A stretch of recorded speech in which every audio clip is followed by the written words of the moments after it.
Muslims were basically terrorists, pretty much. You hear a lot of bad stuff about Islam. You hear, women have to cover their hair. I'd never really wanted to look into Islam. It was honestly the last religion that I was interested in looking into. Christians were telling me, you have to pray 5 times a day, and there's all this pressure. It sounds like there's so much pressure. And then I realized there isn't really any pressure at all. And then next thing you know, I'm a Muslim.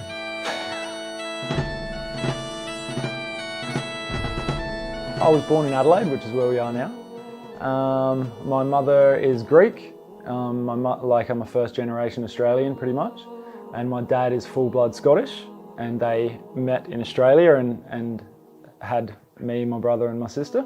I was luckily raised on a farm, which I'm very thankful for, because I wasn't stuck inside of a suburban house watching television. I was raised around animals with lots of wide open spaces and always out in the fresh air. But I always had a feeling that I had to, spirituality, as I used to call it, was the most important thing to me. I always kind of knew that this life was almost like an illusion, and not an illusion, but like a testing ground. And I knew not to get lost up in the material aspects of life. I just knew that they weren't really serving me anything, weren't really giving me anything.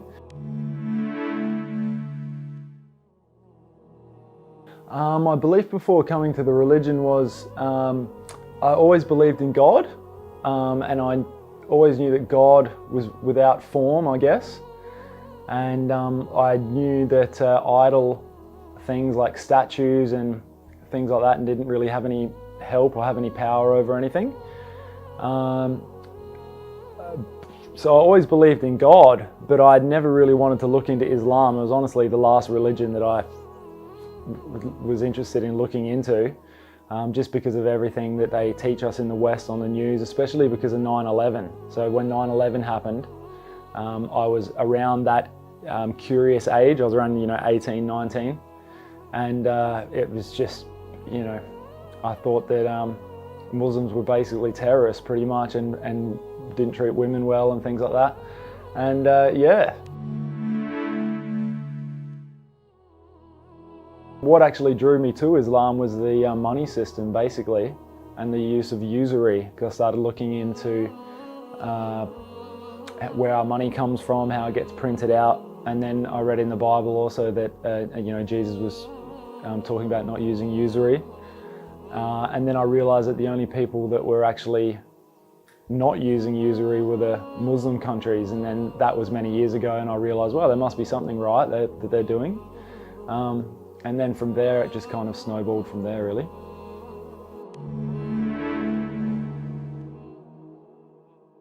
I guess when you're being led to God, there's many, many things over my life that have kind of lessons that have taught me things that have got me to this point, and there will be more to get me further as well.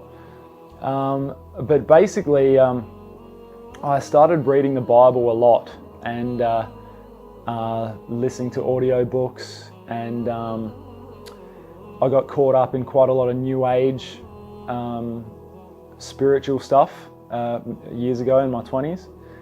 And in the New Age world, Jesus is propped up as being quite an important person, but not in a Catholic or Christian sense. And so I always thought Jesus was really cool, but I never really thought that he was God. And so I started having debates with Christians, and as you've probably heard yourself, you get a lot of Christians saying, you got to believe in Jesus, got to believe in, just open your heart to Jesus, Jesus, Jesus, Jesus. And I thought, well, I'm going to read this thing, look for yourself. So I started reading. I think I started reading it when I was 18. I didn't get the whole way through though. And then I read it again when I was about 25. Still didn't get the whole way through. And then in probably about 5 years ago, I started really chewing into the Bible and like listening to audiobooks in bed, and really getting, wanting to investigate. And then from my own understanding, I kind of couldn't see where they were saying that Jesus was saying that he was God. I was reading this thing myself, and it always seemed like he was separating himself from God. he was asking, God, according to the Christians, God sits on the right hand. Jesus sits on the right hand of God. So how can God sit on the right hand of himself? So right there, that didn't really make sense. And just, I could quote from the Bible, but he was always, saying things like, of myself I can do nothing. It's God does works through me. Lots of statements like that. And so I began trying to debate with Christians using the Bible, because that's really the only way to debate with them. You have to, if you don't know the Bible, you're going to lose that argument.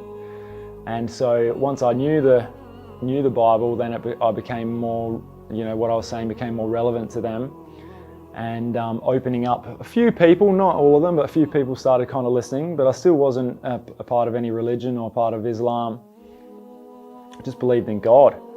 And I believe that Jesus was pointing us to God, as were all the prophets.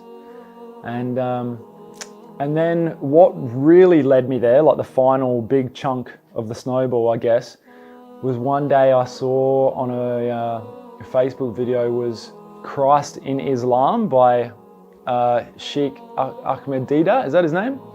And I thought, I want to have a look at that. And so I clicked on it, and then I just couldn't believe what he was saying. It was like I was hearing myself argue, he was making all the same points that I was making.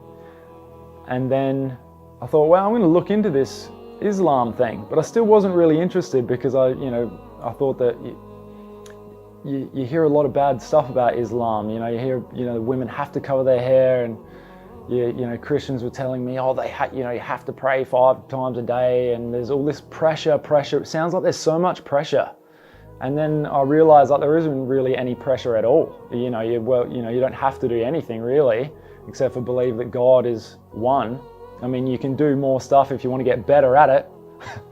Yeah, so that was it. And then I started investigating, and then I thought, right, I've got to get a Quran. I've got to read this thing as well, because I read the Bible, I should read the Quran. And then that's how I got in contact with Ahmed. And he came round and gave me a Quran. And then I started going to the mosque and asking them, questions. But I wasn't really interested actually with what Muslims had to say, because I knew that everything comes from the Quran. And that was the problem I found with Christianity, is that like the Bible was saying one thing and Christians were saying another. And so I thought, I'm not going to listen to the Muslims, I'm just going to get my own perspective from the Quran. And so that's what I did. And I understood that I was reading just a translation of the Quran, because I was reading it in English, not Arabic. So I understand that, I had to go ask a few people who knew Arabic what exactly was written in certain parts. And that was it. Started meeting up with Ahmed at the beach, asking him hard, tough questions. And then next thing you know, I'm a Muslim.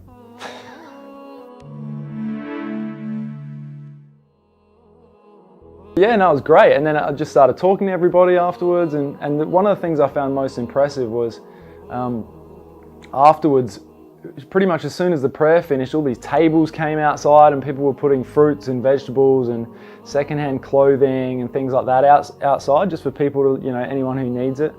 And I thought that was really cool. It's no good, poisoning the river and cutting down forests so you can just plant like one crop, and to feed people and just to make money and things like that. We've got to do things in balance, like the Aboriginals and the Indians were really in balance. And so I started eating organic, like nothing, only eat organic, and mostly vegetarian. And so I found that there's quite a bit in the Quran that supports that supports those values. So I'd like it if like Muslims ate organic and were like organic halal. That would be taking it even further than what we've already have. We've got a very good system in place.